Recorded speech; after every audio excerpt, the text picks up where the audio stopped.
This is firefighter Raphael Porriette for Firehouse Subs. Introducing new Firehouse Pairs. Pair your favorite small sub with a signature side, like the awesome 5-cheese mac and cheese. And remember, a portion of every purchase at Firehouse Subs goes towards helping first responders. Firehouse Subs. Enjoy more subs, save more lives. Participating locations only. Firehouse Subs will donate a minimum of $1 million in 2019 to the Firehouse Subs Public Safety Foundation by donating 0.11% of every purchase. Hello, everyone. We welcome you to another episode of Marriages of the Kingdom with Adrian and Nicole. We are broadcasters with WYTV7 Christian Broadcasters out of Charlotte, North Carolina, and we're excited to have you join us on today. If our ministry has been a blessing to you, Marriages of the Kingdom and WYTV7, we ask that you please donate at the website. That is WYTV7.org. You can go to our website 24/7 and give a donation there, and that is greatly appreciated as we are a nonprofit organization.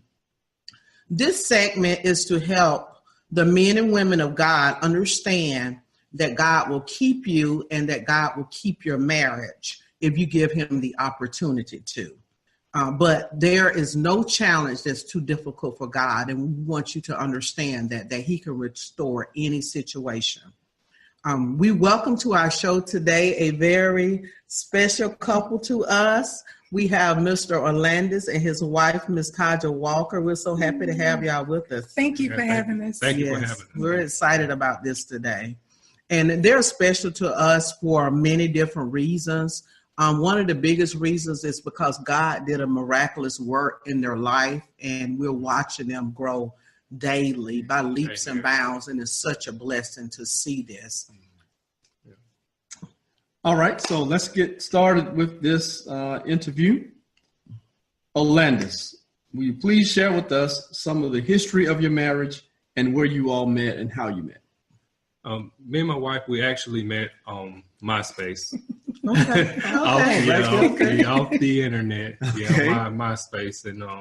And we talked, we engaged in conversation, I think, for about 4 months. Mm-hmm. And so we actually, after 4 months, that's when we actually met. We met up in person. And from there, we just, we linked up and we got to know one another, and then, led from there. All right. Okay. Very good. Now, also share with us how you all became engaged and how your life really got started from that point. Okay, how we became engaged. After being together for so long, I felt like it was time, and I proposed to her in front of my mom. Okay. In front of my mom. Mm-hmm. And I remember it was raining that day. I believe it was raining. Very good. Raining. Yes. And I proposed to her. Okay. Very good story. Very good story. Ms. Taja, what made you say yes when he proposed? Well, I kind of felt like I actually had something to do with him proposing, because I had so many family members come to me saying, y'all been together 5 years, like long enough. Is he going to marry you? Y'all having kids? Because we did have 2 children, before we got married. Okay. So, my family members are like, you having all these kids by him? Like, is he going to make you an honest woman? So I kind of let it simmer and thought about it for a while. And I came to him. I was like, are we getting married? Because, I'm not going to be with you, 10 years and then just decide we're not together, anymore or whatnot. So I like to think that, I put a little fire under him. So, okay. And that little fire sometimes goes a long way, correct? Yes. Very good. That's amazing. That is amazing. Share some of the blessings that you have received from God that's actually brought you both closer together. What began to take place once you both said, I do? Well, other than us having children, my children are, my biggest blessing. I would like to say that, even though we were married, I don't think we really thought about the marriage itself. At least I didn't. For me, it was about the wedding. The thing that is, right there. I wasn't really thinking long term, if I can be honest. I had a lot of people say, well, I had a family member that actually said the women in our family don't stay married long. So, for me, that was kind of like, well, I'm going to show them, I'm going to show you. Overnight. Yeah, it was, So I took that into the marriage. That's good. Very good. That's very good. Let's go into some of the things. Okay, you've been married for a period of time at that point. How long have you been married now? Been married 5 years. Okay. 5 years. Okay. Blessing. Okay. Amen. Amen. That is a blessing. And so during the marriage, share with us, of course, as much as you're comfortable with, share with us some of the things that began to take place to where you're like, okay, we're kind of struggling here. Oh, okay. I would have to say, because there was some, infidelity, in the marriage. Because at the time, my wife, she wanted to, be like she said, she wanted to, get married. And I knew at the time I wasn't, quite ready. But, I jumped when I should have just sat and kind of, really got myself together, myself together first. Because I want to be, transparent, be transparent to people that's out there watching. But for me, that's pretty much, for me, at that point, just, me just jumping and not really, giving it, much thought. So much thought. Okay. Okay, that's good. One of the things I heard you say, that people that are watching that are not yet married, one of the things that you said was you were not ready. And instead of preparing yourself, you went into the marriage unprepared, which contributed to a lot of the issues that took place after I do. And for those that are not married, it is very important for you to understand that preparation is key to a healthy marriage. So you want to make sure you prepare yourself so that you're not putting all your baggage and garbage on the person that you get married to. So Todd, you want to share anything about what took place during that time? For me, at the time, I didn't really think about it. I was just ready for the wedding. For me, now that I take a look back, I actually wasn't whole myself. I was looking for a father figure because I didn't have that growing up. So instead of me trying to make myself whole, I kind of feel like I probably leaned a little too much on him, expecting him to be something that we didn't sit down and talk about. So I was expecting him to be something that he wasn't. Not realizing that he wasn't whole either. So we have two broken people getting together, and you kind of make a bigger mess of things. Yes, that's really good. That's some awesome revelation there.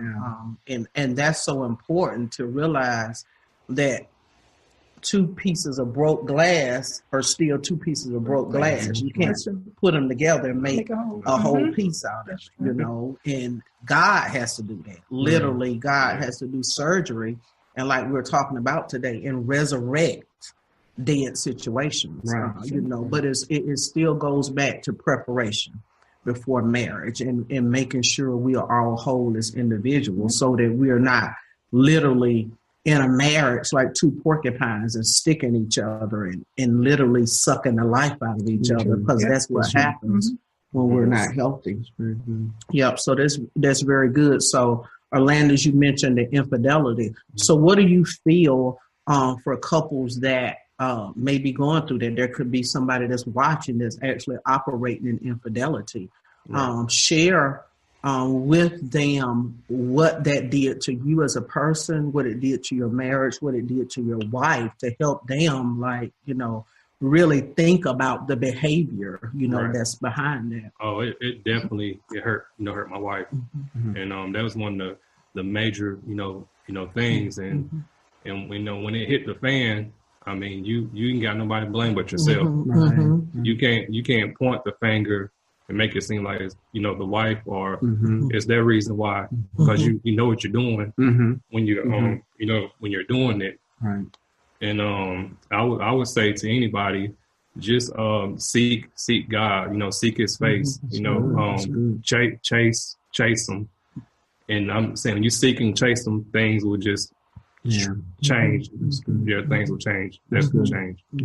Yeah. I think one of the things that Orlandis just mentioned too, from the male or female perspective, when they're caught up in infidelity, they always want to point the finger and say it's someone else's fault. Or the wife may say, well, the husband wasn't doing something right at home, or the husband may say, well, the wife didn't do this at home. And that goes back to just communication. So the biggest thing is for us to not get to the place of where we're doing the blame game and trying to point the finger at someone else, and really take a deep look at ourselves and look on the inside.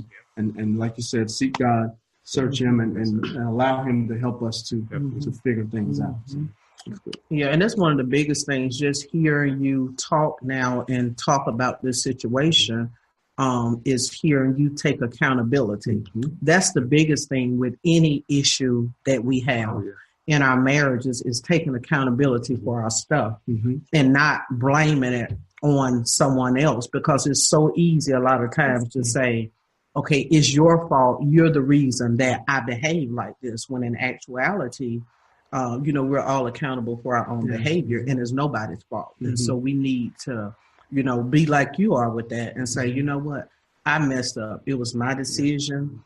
And one of the things really honestly that people, especially Christians, because there are so many Christians that we counsel that have went through this. And what happens is, it's not just about a spouse turning away from the spouses turning away from each other. As a Christian, it says you have literally tuned God out. Because if you tune God out, then any of us are subject to do anything at any point in time. That could be anybody. Nobody is exempt from that if we tune our power source out, which is God. And so that's one of the biggest things, is staying plugged into God, because once we all have a mindset of, I want to please God regardless, your spouse is in a safe place because you're pleasing God. So you're automatically going to please your spouse.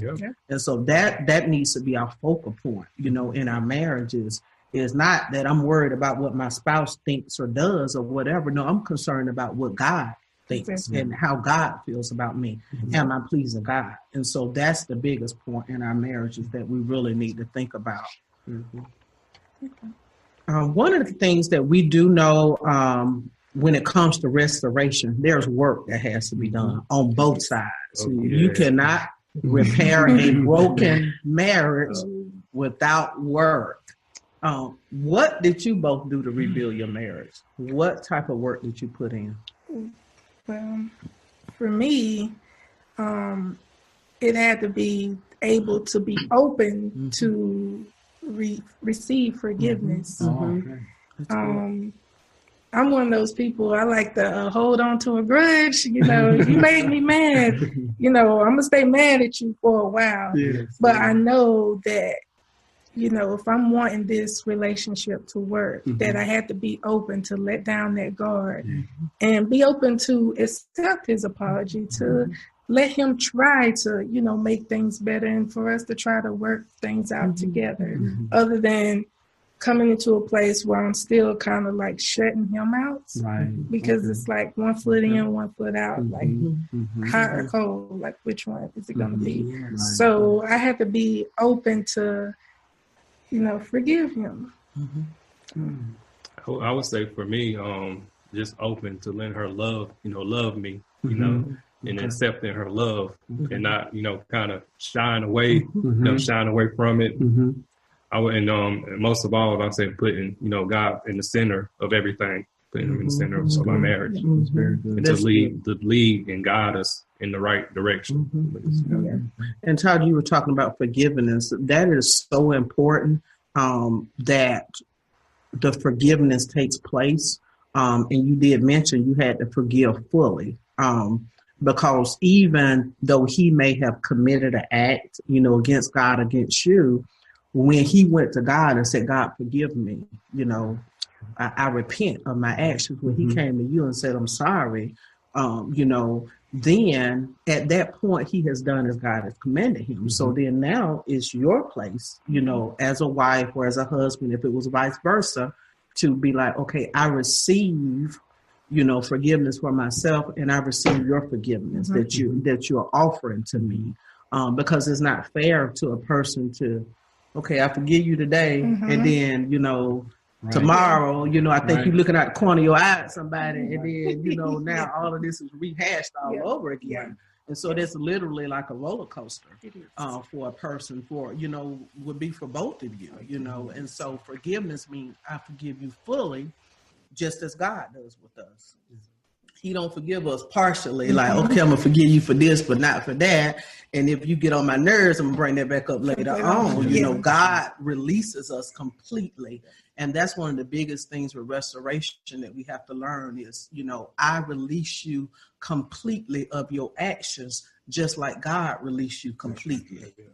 That's what we have to get with that. That's very good.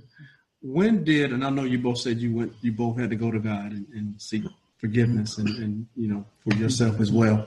At what point in time do you think that, or did you feel that God had really forgiven you? Did you think it happened immediately? Just from your own perspective. Look, I got excited when you asked me that question. I would have to say is when my wife, actually, came to me like in tears and told me she forgive me. She forgive me. Amen. And Amen. Just thinking about it right now, I want to get teary on camera. Teary-eyed, it's okay. It just let me know because we went through so much, y'all. Yeah. I mean, we went through so much. And for this woman to come and after I done wrong, I messed up. Yeah. And for her to come and cry to me and tell me she forgive me, wow. That's how I knew nothing but my daddy. That's good. Amen. That's powerful. And in this, what are some of the other things that you did for restoration? I know there was a period of time where we, as your pastors, at the time we weren't your pastors, but where we were there. That's one of the things that is so important when there's brokenness, is to get a third party involved too as well. Sound biblical counseling, not your mama, dad, or sister, cousin, and all these extra people that we go talk to, but to get sound biblical counseling. What did having a third party, another ear, another voice do as part of the restoration? For me, it gave me a different point of view. We can get stuck on ourselves, what we want, how we see things, to where we don't see the other person's point of view. And then to have a third party to not be on either side, and to be able to bring forth information that we really didn't have before, as far as God and the biblical stance of a marriage. I was ready to throw it all away. I'm like, okay, I wasn't even going to try, but I know that God didn't want that for us. So for me, it gave me God's point of view. Amen. Yeah, what she said. What she said. Yeah, what she said. Yes, definitely. She said a mouthful. And definitely when a lot of times in marriage, we get so private and we don't want anybody to know our business, and all hell is breaking loose and everything is falling apart. But not even thinking about the fact that if you don't get to a place of reconciliation, that everybody's going to know your business anyway, because you're going to be divorced, so it's going to be obvious that everything was not peaches and cream. So for any couple that's going through any type of situation or issue, we ask that you please get some biblical sound counseling, because God can restore any situation. It doesn't matter what it is. We have a couple here that is living proof that if you give it to God, that He can fix it. Oh, yeah, He can. Listen to me, He can. He will. Amen. Regardless of what it is. That's good. What are some of the things that you do now present day, what are some of the things that you do now that keeps your relationship growing? Well, now we're more active in church than we were at the time. Okay. At the time, it was kind of like off and on within the church. And then sometimes when we would go, I would go by myself, or, sometimes he would go. We wouldn't go together. Right. So we didn't share that connection with God. Okay. So for me, that, the church, like she said, the church, praying. When we start going to church and everything and getting that connection, that relationship with God, great, just things just started happening. I mean, like, I can't even explain like the things that just started happening. I mean, I knew it's God because we're, building, getting close to Him, but it was just, church. I would have to say church. Okay, that's very good. And Taja also mentioned at the very end, she said something about praying. Share a little bit more about that. We pray together. Yeah. Okay. We didn't used to before. Amen. And he prays for me if he sees that I'm having an off day, whether it be at work or if I'm a little moody. He'll pray for me. Amen. And I think that's one of the best things a spouse can do for another spouse is pray for them. Yes, Lord. Yes, Lord. That's powerful. That is powerful.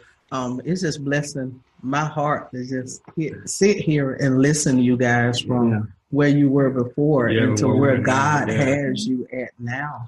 And like you just said, one of the most powerful things that a spouse can do for their husband or wife is pray for them. That destroys it destroys anything that's not God. And it bonds everything that is God. That prayer does something powerful, and that's so important. Even in marital counseling or premarital counseling, that's one of the things that we tell couples: pray together, have study time together in the Word. That's so important for you to come together spiritually, because then that makes everything else beautiful. Sexual intimacy and everything else is beautiful when you bond spiritually, because that's the foundation to all other types of intimacy. So that's a blessing. It is a blessing. Another question for you guys, both of you. What special role has your faith in God played in your marriage? Has your faith increased or decreased or bottomed out? Tell us. Well, for me, definitely I would say increase. I always have been have faith, and I definitely would say for me it has increased because of just the things He has shown us from what we used to be to where we are now. Right. And for me, that's enough faith to that just I mean, it's really kind of explanatory, and so it's like from where we used to be to where we are now, like. That's very good. For me, my faith has definitely increased. Now I think before I speak. I used to be one of those people, I got to have the last word. So now, I kind of pick and choose, like, is it really worth arguing over? And most of the time it's not. That's good. So, I kind of watch what I say now and more open with communication with him. Because a lot of times, we were having a moment or getting into it, I hop in the car and take off and just leave, and, thinking that will fix something, but the problem is still there when you come back. Right. So now I try to sit down in the midst of the issue of the letting it get bigger. That's good. And try to talk it out. That's very good. And I was shut down. I would just, she tried to talk with me, I just shut down. But now it's more talk. Since we got involved with church and everything, it's more talking now, like talking, engaging with one another. That's awesome. That's awesome. Communication is key. Yeah, communication is key. Yes. We are so grateful for you guys to come on, Marriages of the Kingdom today, and just really open your life up and open your heart for other couples so that their marriages can be restored as well. And we're so grateful to you for being with us today. Yes, for your honesty and your transparency. That's a blessing. That's, the word of God tells us we overcome by the words of our testimonies. So somebody else is going to overcome being in a dead place with their marriage in a dead place. And through you guys, they're going to know that God can resurrect their marriage. So we thank you for being on the show today. Thank you. Thank you both Thank so you. much. Thank you for having us. Wonderful job. All right, ladies and gentlemen, we thank you again for tuning in with us for another episode of Marriages of the Kingdom. We invite you to connect with us via our website at www.marriagesofthekingdom.com. Again, that's www.marriagesofthekingdom.com. Or you connect with us via email. It's info@marriagesofthekingdom.com. Again, that's info@marriagesofthekingdom.com. Please share this information with other couples who may be struggling in their marriage. If you are in need of counseling, we do provide face-to-face and also virtual online counseling as another tool that we do use to just share in part of marriages so that we can save and build marriages. So again, until next time, please be intentional About your marriage.